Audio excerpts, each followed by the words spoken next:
What is up, guys? Welcome back to another episode of the BnG podcast, episode 96. So I guess you can call this our Barry Cofield episode, and to give you a timestamp as I do for every episode.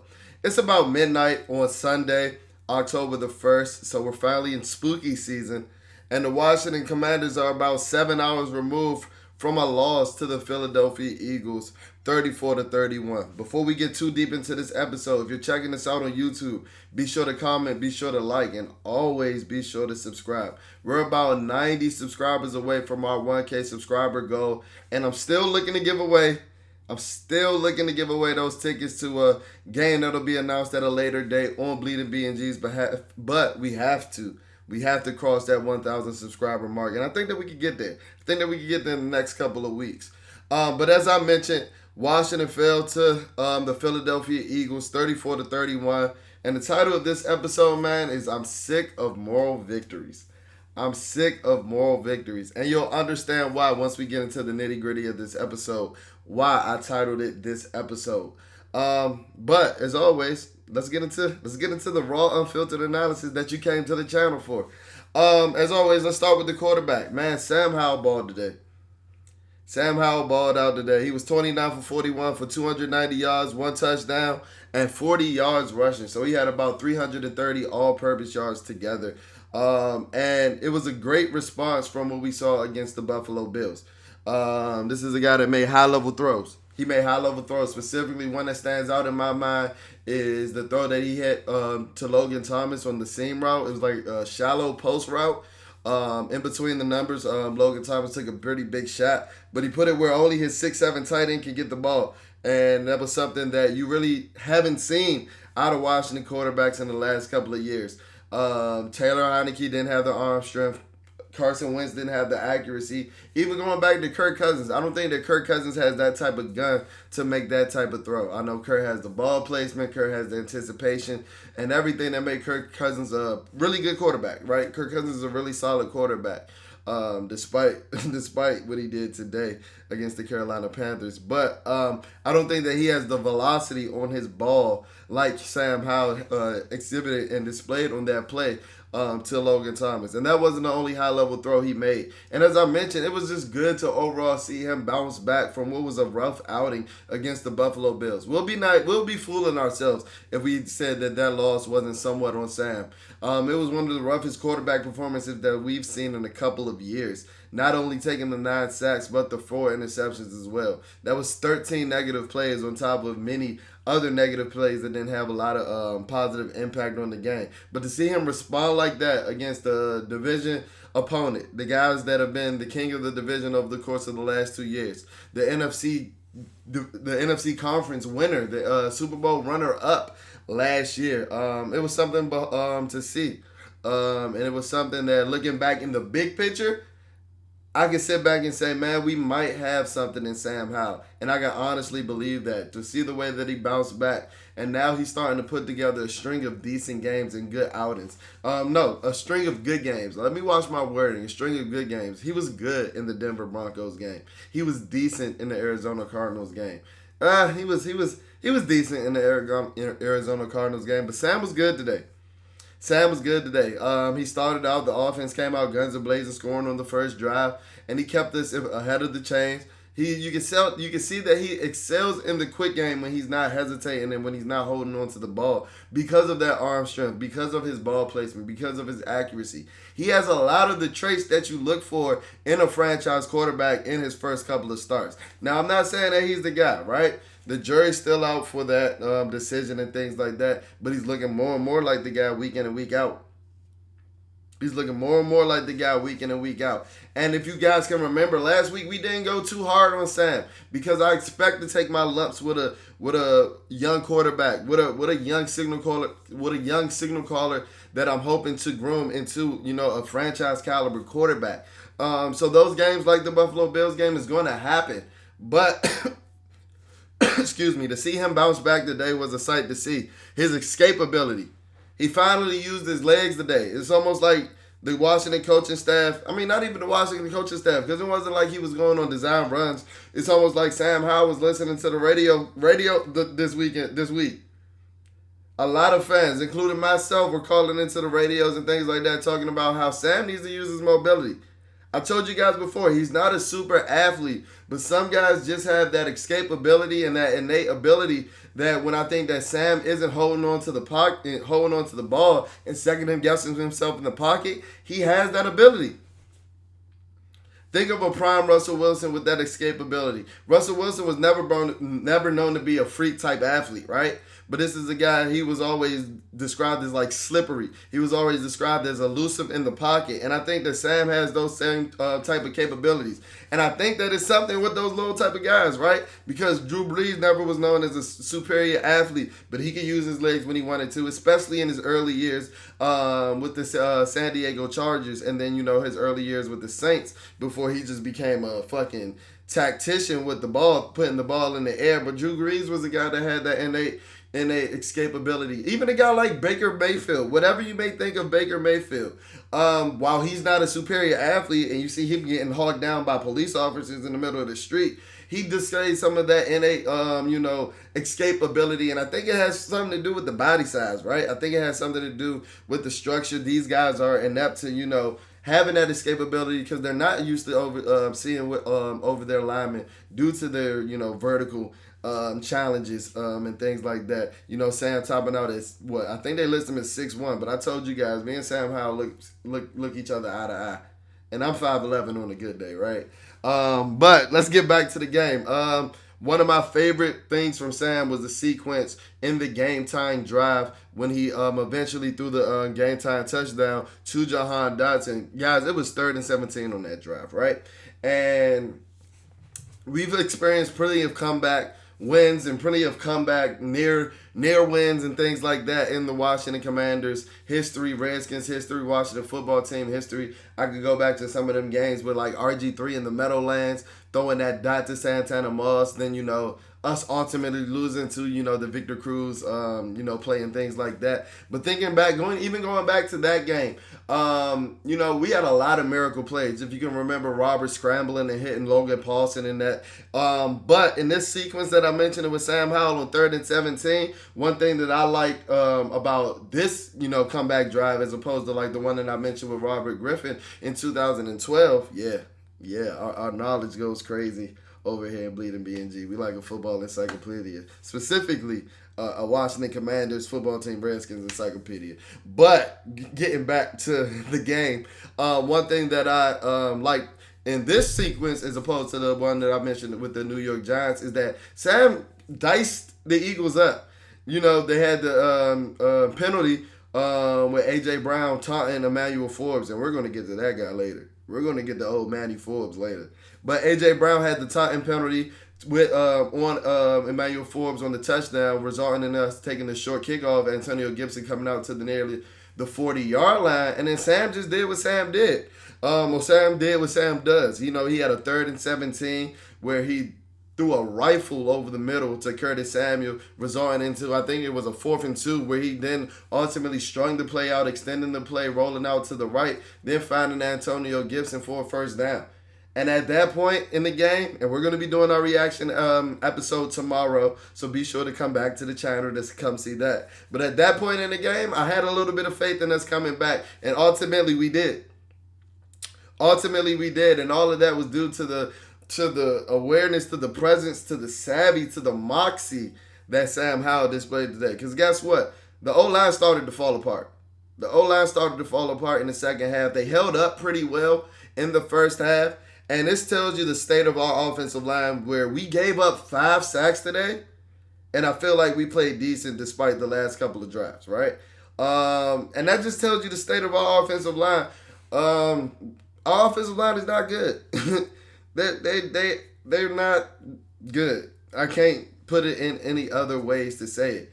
As I mentioned, when you say that we played decent today and you look up at the stat sheet and say that, oh man, we still gave up 5 sacks, that lets you know everything that you need to know about that offensive line.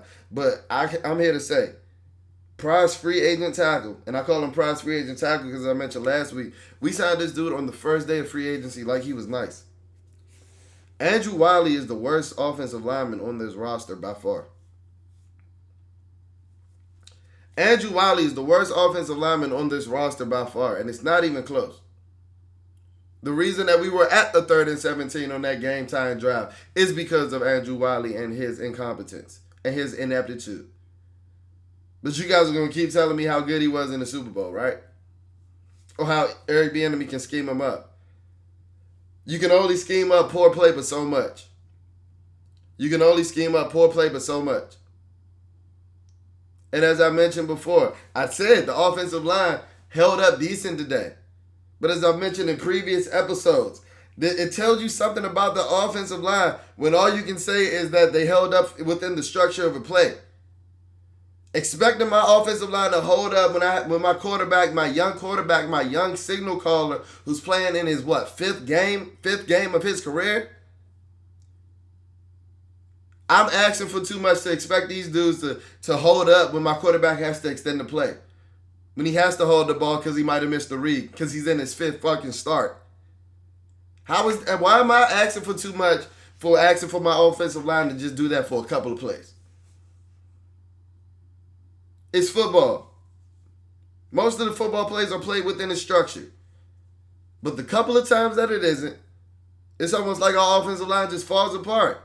It's like, damn, I just held my guy for 2 seconds. Now I gotta let him go. And that's that Andrew Wiley special, man. That's that Andrew Wiley special. That and getting his ass beat inside. That and getting his ass whipped inside. Sam Cosmi didn't have his best game today. Nick Gates is a baller. I signed Nick Gates to a lifetime contract. I don't know if you guys saw the picture going around of him giving the middle finger after our first touchdown. Told you, Nick Gates has diva wide receiver energy. Big fuck you energy. And I love to see it from our center. And he played a decent game today. Still would like to see our offensive line get more push in the run game. Brian Robinson had 14 carries for 45 yards. Antonio Gibson had 6 for 19. The averages aren't crazy. But I do love the fact that we stuck with the run. We controlled the time of possession in the first half. That's a formula that we had when we beat Philly last year. Eric Bieniemy heard the critics. And he showed that when he's able to get a lot of plays and when your offense isn't turning the ball over and running only 50 plays, you're able to be balanced. As I said, I'm not mad at the 20 carries between the 2 running backs that I mentioned today. And Sam still threw the ball 41 times. That's balance. The offense put up 31 points today. We should have won the game. And I'm going to get into that later. Trust me. Because I'm holding no cards for this defense. I'm holding no punches for this defense. This Jack Del Rio defense, that's in year 4. We're going to get to them, trust. Best believe. Because I mentioned, I'm sick of moral victories. But looking back in the big picture, our offense did its thing today. Terry McLaurin finally stepped up. Terry McLaurin produces every time you feed him. So guess what you think you need to keep doing? Feeding him. Keep feeding him. He had 8 for 85 and a touchdown because he recovered a fumble in the end zone after Brian Robinson fucking ran over a dude. And at that point, I just started spazzing. Because that was beautiful NFC East football. Even if he fumbled the ball. Guess what? My wide receiver was there to out-muscle some D linemen. And at that point, I thought they didn't hit the weight room in Philly this week. But then they proceeded to shut me the hell up. Curtis Samuel, 7 for 51. Curtis Samuel's been balling all season. Had a touchdown, had a rushing touchdown. Eric Bieniemy is finally using Curtis Samuel and utilizing Curtis Samuel how I expected Curtis Samuel to be utilized when I heard that we hired Eric Bieniemy in February of 2023. One of the first people that I thought was going to be one of the biggest beneficiaries of this offense was Curtis Samuel. And you saw that today. He was used in a multitude of ways. He was used as a receiver. He was used as a back. Curtis Samuel is that type of player. As I mentioned, Terry McLaurin just gets up for Darius Slay. Darius Slay told y'all in the offseason, Terry McLaurin is too fucking fast for him. And Darius Slay is a hell of a corner. He might get a gold jacket one day. But Terry McLaurin is not the matchup for him. Not at this point in his career.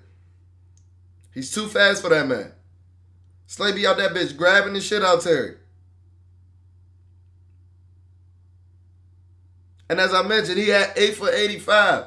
But this guy could have He should have. Scratch that. I told you I'm watching my wordplay today. He should have had over 100 yards today. Because guess what? I thought the refs stopped screwing Washington when Dan Snyder left. Because football is a game of inches. Yes, it is.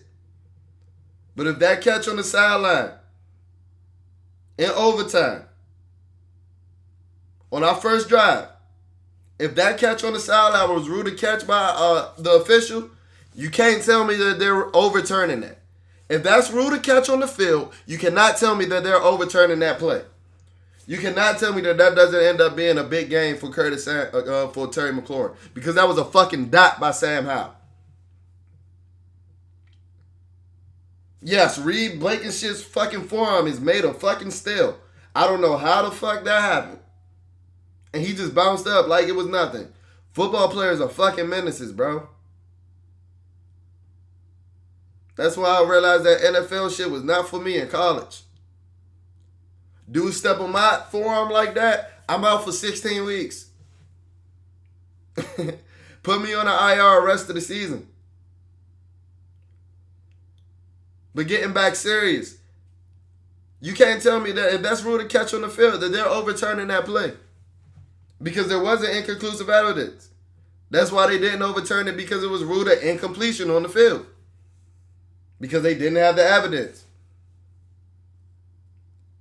But there's been time after time after time. I watch every NFL game every weekend.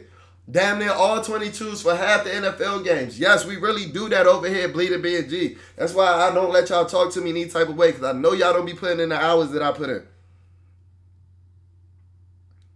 I see time after time across the league that officials will give that a catch. Will rule that a catch. They go back to the replay, see some inconclusive evidence, and have to stay with the call. But because it's Washington, all right, we just going to assume that he was out of bounds. We just going to give him the out of bounds. Game of inches. The luck of the draw. And I'm not saying that we were cheated in that instance. We were cheated in that instance. I'm not saying that we were cheated in the entire game. That game did not come down to that play, because the refs had a couple of ticky-tack calls on the Philadelphia Eagles as well. I'm here to say that. But getting back to the receivers, man. Hey, what's up with Jahan Dotson, bruh? What is up with Jahan Dotson? Y'all told me he was about to be wide receiver 1. In reality, he's wide receiver 3. And this is something, hey, y'all, we got to stop. We got to stop doing this over there in the Washington Commanders community. We got to stop being complacent with mediocrity. Because early in the game, I mentioned that just right after he had one of the fucking worst drops that you can have to extend a drive, I said, Jahan Dotson looks drunk out there, bruh. He's been getting clamped the last 2 weeks. He got clamped against Buffalo. I saw it live with my own eyes, boots on the ground at FedEx Field. Then I watched the All-22 to validate everything that I saw. Go back, Jahan Dotson got clamped. And he was doing the same thing today. Go to the first drive. With Terry mossed the shit out of that third-string corner and Lil Boyd him, head-topped him on the comeback route. Go back to that first drive. They tried to do the same thing with Jahan Dotson, and he got fucking bullied. He barely got off the fucking line. Right? This is our wide receiver that we drafted with the 16th pick. And I agree with some of y'all when y'all were going with that hot-ass take that he was going to be wide receiver 1 going into the season. Because he has first-round pedigree. He should be better than Terry McLaurin at some point. Well, it ain't now. It ain't on October. Oh, it's October 2nd now. It ain't on October 2nd, 2023. I told y'all one of my biggest concerns with Jahan Dotson was his play strength. The man plays weak as hell, bruh. The man plays weak as hell. And one of the reasons that I started to buy into the hype because we were at training camp, he was winning on the boundary, and I thought that he might have had potential as a boundary receiver. And it's starting to turn out to me that he might be strictly a slot receiver, right? We might have drafted fucking Cole Beasley with the 16th pick. I'm joking, but not really. But getting back to what we need to stop doing in the Washington Commander community. Yeah, I mentioned that how Jahan Dotson had been drug over the course of the last 2 weeks. Because he had been getting clamped over the course of the last 2 weeks. All season for real. But he had been getting clamped. Like no separation over the course of the last 2 weeks. Then he had the game time touchdown. That was all Sam Howell and scheme. Right? He didn't do anything special to score that touchdown. He was schemed open. And then y'all started attacking me like he was frying all game or something. Jahan Dotson had 4 receptions for 27 fucking yards. This is our first round pick. And y'all telling me to keep that same energy. It's capped. It is fucking capped. That shit don't move me. A touchdown when you schemed open doesn't move me. When Sam Howell done bailed y'all out the whole fucking drive, that does not move me. It moves y'all though. Because y'all complacent. Y'all complacent with losing. That's why the title of this episode is No More Victories. Because that's all I've been seeing on the timeline the last 7 hours.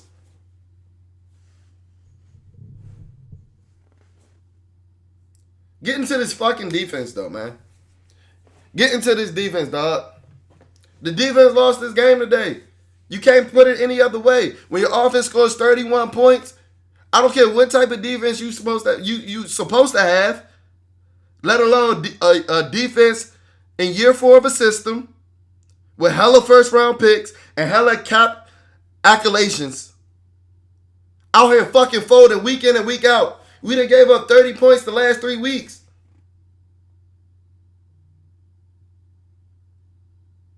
And looking at a big picture. This is why I'm more upset about this game as compared to us getting blown out against the Buffalo Bills, right? Because I was expecting to take my lumps with this young quarterback, right? That young quarterback, he took lumps against the Buffalo Bills, 9 sacks, 4 interceptions. I was expecting that though, right? I was not expecting to be taking lumps with this defense in year 4 of a system with hella first round picks and hella cap allocation to it. I was not expecting that this year. Y'all told me that this team was ready-made and they were looking for a quarterback to get them over the hump. Well, guess what? The quarterback played to get them over the hump today. It was the defense that set them back. It was the fucking defense that set them back. That's why I'm hot. That's why I'm hot. Jack Del Rio wouldn't know a fucking blitz if it smacked him in the face. That vanilla-ass defense. I need Dan Snyder to come back, put vanilla ice cream on his desk.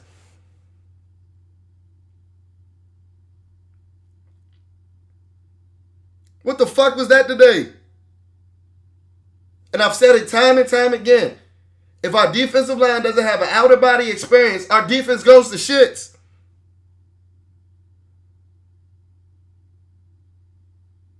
It's ridiculous. He be out there with that axe man ass defense. No nuance. No scheme.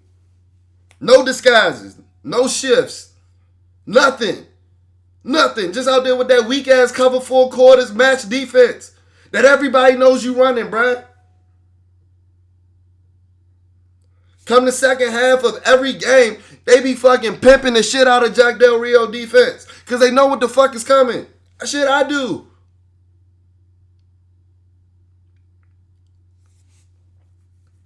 I'm sick of it, bruh. What's our identity? If you've been a Bleeding BnG fan, you know for the last 3 years, I've told you, I believe that all good NFL teams have an identity. They have something that they can rely on when the going gets tough. What's ours? What's ours? Because as I mentioned, y'all told me that we had the ready-made team with the ready-made defense and the weapons that if our quarterback just gave us above average play, which he did today, that we were going to get over the hump.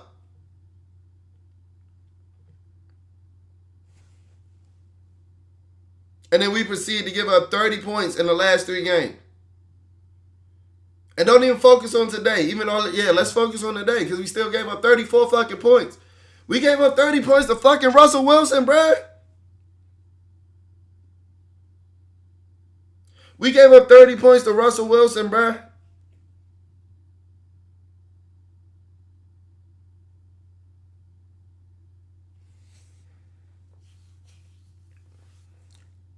Emmanuel Forbes got fucking... A.J. Brown dragged his nuts on Emmanuel Forbes today, bruh. And I'm going to need Emmanuel Forbes to stop getting into it with all these receivers, bruh. As I tweeted before, he started getting fucking cooked. There's a common denominator between the Baltimore practices. I don't know if y'all saw it last week. Stephon Diggs was damn near about to fucking put this nigga in a chokehold after the Josh Allen touchdown scramble. In the first quarter, him and A.J. Brown were getting into it in the first quarter this week. There's a common denominator, right? And I like that Forbes is feisty. I like that he's competitive. But guess what? How feisty can you fucking be when you getting dog shitted on all game? And then going back to the Washington Commanders community. Y'all are complacent, bruh.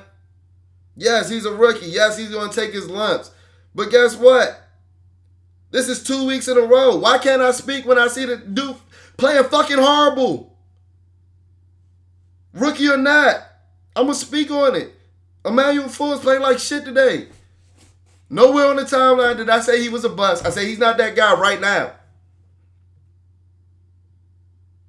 And I need to go back and find all the tweets that was trolling us, my group chat boys, my man Rio, my man Zach, Tay and Todd, Alex, at our reaction when we picked fucking Emmanuel Forbes over Christian Gonzalez.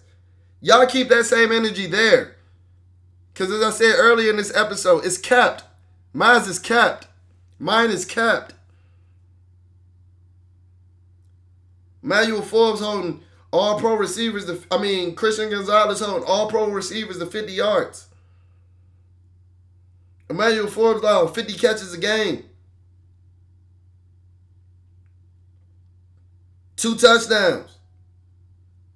Why the fuck was his bony ass checking A.J. Brown in the first place?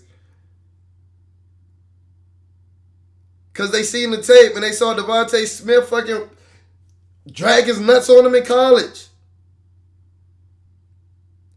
At some point in his career, Emmanuel Forbes may very well be that guy. He's not it right now. And I'm going to say it. Get out your feelings when I do.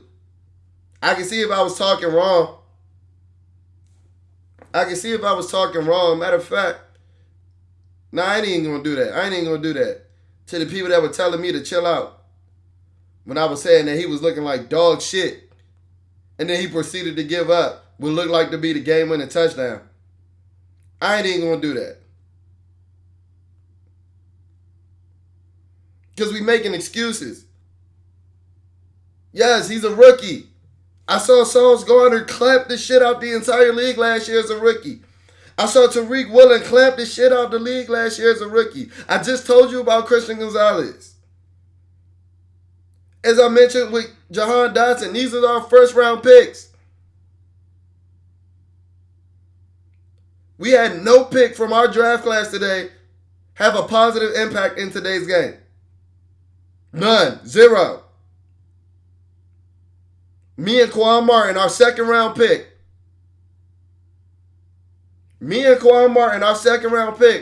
Had the same amount of impact in today's game.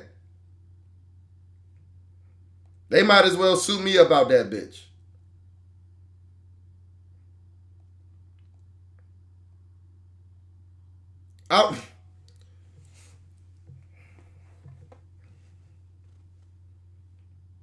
Like, you can't expect us to not bring that shit up. when he's getting torched and Christian Gonzalez out here balling. Shout out to whoever had the video clip. I forgot who it was on Twitter. But they mentioned that they suspected that in the Commanders log, when Raw was shooting down, trading up, they were suspecting that Mayhew was trying to trade up for Brian Branch. And Raw said, no, not with Quan still there on the board. What the fuck? What the fuck? And the worst part about that is between Brian Branch and Christian Gonzalez, these are two players that everybody and their mothers knew was going to be nice. I'll give y'all that in the Washington Commanders community. Christian Gonzalez and Brian Branch were high on our draft boards. And y'all want to call us couch GMs. Well, guess what? The couch GMs look like they right.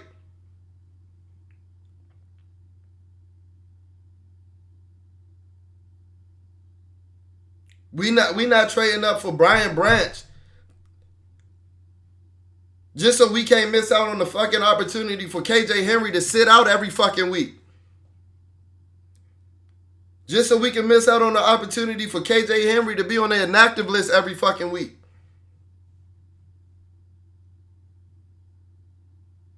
Like, huh? It's bigger than today. It's bigger than the game. I'm going to say this week in and week out until he's out of the lineup. Cody Barton is fucking cheeks. My 6-year-old sister can play linebacker better than Cody Barton. Go look at the DeAndre Swift touchdown, y'all. Go back and look at it. I told you, we're doing the reaction video tomorrow, and I hope they show this shit. Cody Barton is still standing still, and DeAndre Swift is fucking celebrating in the end zone. What the fuck?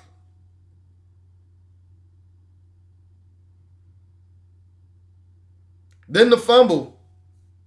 He over there celebrating instead of falling on the ball.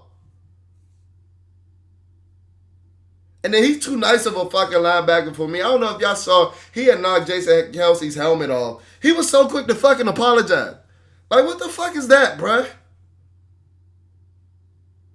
You're a middle linebacker, bruh. I saw that shit.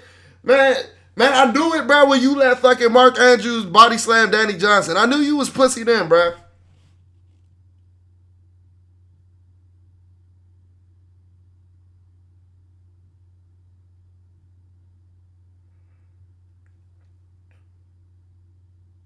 I told you I had to smoke for this defense.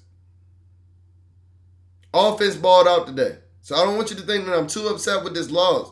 But when you sit back and look at the big picture, this defense is in year 4. This isn't Sam Howell. This isn't a young quarterback getting adjusted to the NFL.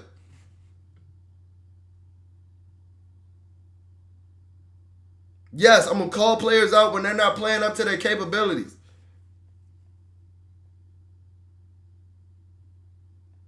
Like John Allen didn't play bad today, but he didn't play up to his Pro Bowl capabilities. So I'm going to mention that. What? This defense let us down today. And hopefully they can regroup and bounce back. Because we got a short week. And we got the worst team in the NFL coming in on Thursday night. So he finished the first quarter of the season. Can't even do quarters now because the fucking 17-game schedule throws everything off. But we ended up 2-2. We won the games we were supposed to win. I don't even like saying lose the games we supposed to lose. I don't think we supposed to lose any game. Not in year 4 of this regime. Quarterback on that. Especially not when he ball out like he does today. But we got to get ready for the JV of the NFL and the Chicago Bears. You know I'm coming with the vlog. The Thursday night vlog is finna be crazy. So stay tapped into the page. As I mentioned, reaction video dropping tomorrow. Yeah, long season ahead of us. But y'all got to stop being complacent with losing. Y'all got to. Or y'all going to hate us over here at Bleeding BnG because we got a high standard of excellence. And I'm going to hold my team to that same standard. Thank you guys for tuning into this episode. I'll check in on you guys later. Oh, no. I'm sorry. If you aren't following us on all social media pages, if you aren't following us on X, please be sure to tap into our X. Our handle is at BleedingBnG, BLEEDIN, BnG. So there's only one G in our X handle. And then on Instagram, at BleedingBnG. BLEEDING BnG. So that one's